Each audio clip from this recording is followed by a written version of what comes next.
En la historia de Estados Unidos han asesinado a 4 presidentes y todas las investigaciones independientes apuntan a que los banqueros estaban detrás de todos ellos. Seguramente ya sabes que de estos 4 personajes, uno de ellos era John Kennedy y el otro Abraham Lincoln. Pero, ¿y los otros 2 quiénes son? También deberías preguntarte por qué mataron al candidato presidencial Robert Kennedy cuando encaminaba su destino hacia la Casa Blanca. No te vayas, que ahora te doy detalles basados en hechos y datos que corroboran todo lo que digo. Y te quedará claro por qué asesinaron a John Kennedy, un caso que hasta el día de hoy supuestamente no está resuelto. Pero antes de esto pregúntate, si el establishment de Estados Unidos ha sido capaz de matar a 4 presidentes y al menos a un candidato presidencial, ¿entonces también son capaces de matar a líderes de otros países? La respuesta es que no solo son capaces de esto, es que ya lo han hecho en numerosas ocasiones. ¿Quieres saber por qué? En breve te lo cuento, pero te adelanto que otra vez las investigaciones independientes apuntan a la élite financiera de Estados Unidos. El imperio del mal y los amos del mundo, segunda parte. En la primera parte de esta serie, El Imperio del Mal y los Amos del Mundo, te contaba de cómo los banqueros se adueñaron del planeta con la Reserva Federal, y hasta cómo Estados Unidos llegó a traicionar a sus aliados para satisfacer a la banca. Si no has visto la primera parte, te dejo el enlace en la descripción. Pues bien, como había prometido, en esta segunda parte nuestro protagonista será John Kennedy. Pero para entender por qué fue el último presidente de Estados Unidos al que asesinaron, debes conocer por qué mataron al primero un siglo antes, o sea, a Lincoln. Mira el video hasta el final, no te decepcionaré. El vil asesinato de Abraham Lincoln.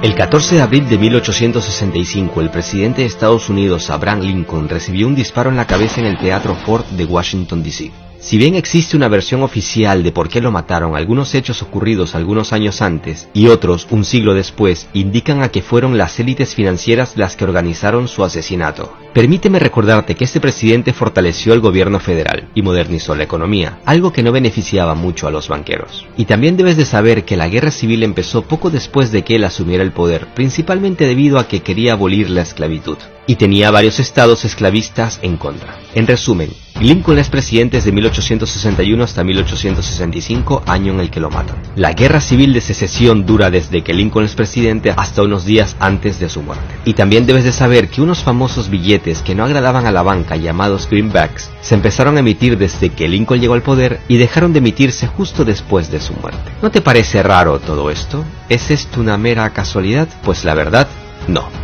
Te lo explico. En realidad, el 14 de abril de 1865, el día que mataron a Lincoln, los ciudadanos de Estados Unidos tenían motivos de sobra para sentirse libres y satisfechos, ya que días antes los opositores empezaban a rendir ante el ejército de Estados Unidos. La versión oficial asegura que el autor de este atentado, el actor John Wilkes Booth, lo asesinó porque no estaba de acuerdo con el fin de la guerra y quería reunir tropas para que siguieran la lucha, pero lo cierto es que era un simple peón de la banca. Para entenderlo tenemos que hablar de estos famosos billetes greenbacks. Lincoln quería una moneda libre de intereses y totalmente en manos del Estado, y no de banqueros privados. Sus asperezas con la banca, sumadas a la guerra civil, lo llevaron a crear esta moneda, que aunque no estaba respaldada ni por oro ni por plata, en pocos años logró convertirse en una moneda muy fuerte. Si bien estos billetes sufrieron varias caídas durante la guerra, se empezó a recuperar rápidamente cuando los opositores empezaron a rendirse. Y si ya era una moneda fuerte, entonces, ¿por qué dejaron de emitirla tan solo meses después de que lo mataran? Pues es fácil entenderlo. La bala Lincoln era un claro mensaje para sus sucesores. Como veremos más adelante, el caso John Kennedy tiene muchos parecidos con la muerte de Lincoln, ya que también se enfrentó a la élite financiera y por desgracia también terminó con un disparo en la cabeza.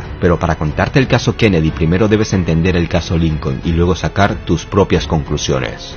Lincoln había logrado con estos billetes algo parecido a aquello por lo que lucharon otros presidentes como Andrew Jackson, o sea, oponerse al monopolio de la banca y lograr que sea el Estado el que tenga el control sobre el dinero. No en vano a Andrew Jackson, sí, el mismo que aparece en los billetes de $20, también intentaron matarlo unos 30 años antes que Lincoln, pero fallaron. ¿Por qué quisieron matarlo? Básicamente porque fue el que inició lo que se conoce como guerra bancaria, y fue, atención, el único presidente en toda la historia de Estados Unidos que logró pagar todo toda la deuda nacional. No en vano, de él se habla como el presidente que mató a la banca. Sin embargo, cuando dejó el poder, los banqueros volvieron a adueñarse del país. Para que lo entiendas mejor, permíteme contarte una analogía. Un doctor para ganar dinero necesita que por desgracia la gente se enferme. Y si no hay enfermos, no hay trabajo. Y si no hay trabajo, no ganan dinero. Y los bancos, al igual que los doctores, también necesitan sus enfermos. O sea, deudores, a quienes cobrarles sus intereses. Y si no hay deudores, no hay ganancia. Lo mismo pasa con los países. Las entidades financieras necesitan que siempre estén endeudados. ¿Nunca te has preguntado por qué Estados Unidos, la mayor potencia mundial, es el país que tiene la mayor deuda externa del mundo? En la primera parte te conté algunos datos importantes sobre la Reserva Federal. Y en los siguientes capítulos te revelaré cómo funciona el FMI o el Banco Mundial y por qué casi ningún país puede pagar su deuda. Pero volvamos al tema de hoy. Resumamos lo que tenemos. En 1835 casi matan a Andrew Jackson por haber matado a golpe de buenas decisiones a la banca. En 1865 matan a Lincoln por principalmente oponerse a la banca y emitir los greenbacks. En 1881 el presidente James Garfield quiso seguir los pasos de Lincoln y también fue asesinado. No duró ni 7 meses en el poder. Lo irónico del caso fue que los disparos no fueron fatales en sí, y Garfield murió porque los doctores le abrieron una de sus heridas para encontrar la bala, y finalmente le provocaron una infección y hemorragias internas. ¿Estaban comprados los doctores? No se sabe a ciencia cierta, pero el hecho no deja de ser sospechoso. En 1901 matan al presidente William McKinley durante su segundo mandato. La élite efectuó otra complicada jugada política haciendo aparecer el magnicidio como obra de otro loco suelto. El asesinato ofrecía a la élite varios beneficios, como eliminar un personaje que nunca fue del todo fiel a los planes elitistas. ¿No me digas entonces que quien mató a Kennedy fue el sistema monetario? Pues sí, y los motivos fueron básicamente los mismos. Pero déjame presentarte la mística orden 11-11-0 y el fragmento de uno de sus discursos donde denuncia a las sociedades secretas que gobernaban en ese entonces no solo Estados Unidos como en el siglo XIX, sino ya el mundo entero, tal y como te lo conté en la primera parte de esta serie. No te vayas, que ahora viene lo más impactante. Давайте вспомним о убийстве президента Кеннеди. Ведь существует версия, что убийство президента Кеннеди организовали спецслужбы Соединенных Штатов. Но если эта версия верна, а этого исключить нельзя. Los motivos del asesinato de John Kennedy. Como ya sabes ahora, en la historia ha habido varias personalidades importantes que intentaron salvar al mundo de este asqueroso sistema financiero que beneficia a unos pocos y del que te hablé en la primera parte.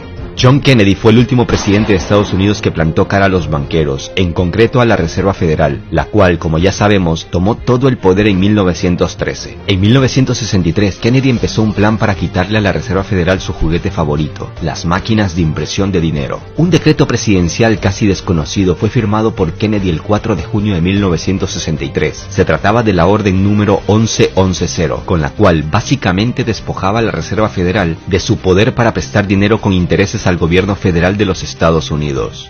Más de 4.000 millones de dólares en billetes de Estados Unidos entraron en circulación en denominaciones de 2 y 5 dólares. Fíjate en un detalle, los dólares actuales tienen impresa la nota billete de la Reserva Federal y los dólares de Kennedy tenían impresa la nota billete de Estados Unidos. Una gran diferencia, ya que como te expliqué en la primera parte, los bancos de la Reserva Federal prestan dinero al Estado con comisión y con estos billetes de Kennedy se le acababa el negocio. Y es que Kennedy sabía que si los billetes de Estados Unidos avalados en plata circulaban ampliamente, eliminarían la demanda de billetes de la Reserva Federal. El presidente Kennedy fue asesinado meses después de firmar esta orden, en concreto el 22 de noviembre de 1963. ¿Y adivinen qué fue lo primero que hizo el nuevo presidente Lyndon Johnson? Exacto, sacar inmediatamente de circulación los billetes de Estados Unidos. También déjame decirte que nunca circularon los billetes de Estados Unidos de 10 y 20 dólares, que ya estaban impresos cuando Kennedy fue asesinado. Lo curioso es que esta orden del Ejecutivo nunca se ha derogado o enmendado por cualquier orden del Ejecutivo subsiguiente. En pocas palabras, esta orden aún es válida. Quizás el asesinato de John Kennedy fue una advertencia a todos los futuros presidentes para que no interfieran en el control privado de la Reserva Federal sobre la creación de dinero. Como ya sabemos, después de Kennedy no ha habido ningún presidente que intentara plantarle cara a los banqueros. Tal parece que presidentes como Nixon, Reagan, Bush padre, Clinton, George Bush, Obama sabían con certeza que el que no conoce su historia está obligado a repetirla. Bueno, en realidad Robert Kennedy parece que tenía la intención de seguir la obra de su hermano John, pero lo mataron en plena campaña presidencial, justo en el momento en que empezaba a ganar terreno a sus oponentes. Pero hay un detalle del que todavía no hemos hablado. Se trata de uno de los discursos más emblemáticos de Kennedy en 1961, donde denunciaba las sociedades secretas. Te dejo un fragmento, escúchalo y te sorprenderás. Ladies and gentlemen, I want to talk about our common responsibilities in the face of a common danger. The very word secrecy is repugnant in a free and open society. And we are, as a people, inherently and historically opposed to secret societies, to secret oaths, and to secret proceedings. And there is very grave danger that an announced need for increased security will be seized upon by those anxious to expand its meaning to the very limits of official censorship and concealment.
Revealed.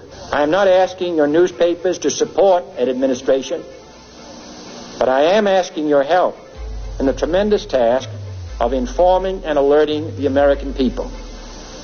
And that is why our press was protected by the First Amendment, the only business in America specifically protected by the Constitution, confident that with your help, man will be what he was born to be, free and independent.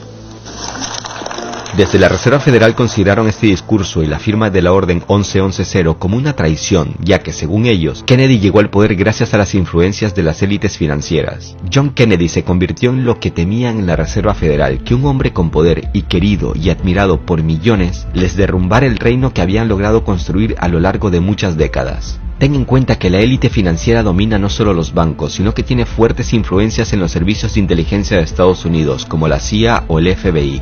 Además del control de los medios de comunicación. Por eso, la verdad no florece porque es secreto de Estado, y la prensa no te lo cuenta porque no les conviene. Suscríbete al canal para que no te pierdas los siguientes capítulos y dale like al video. Pero espérate, te adelanto lo que se viene.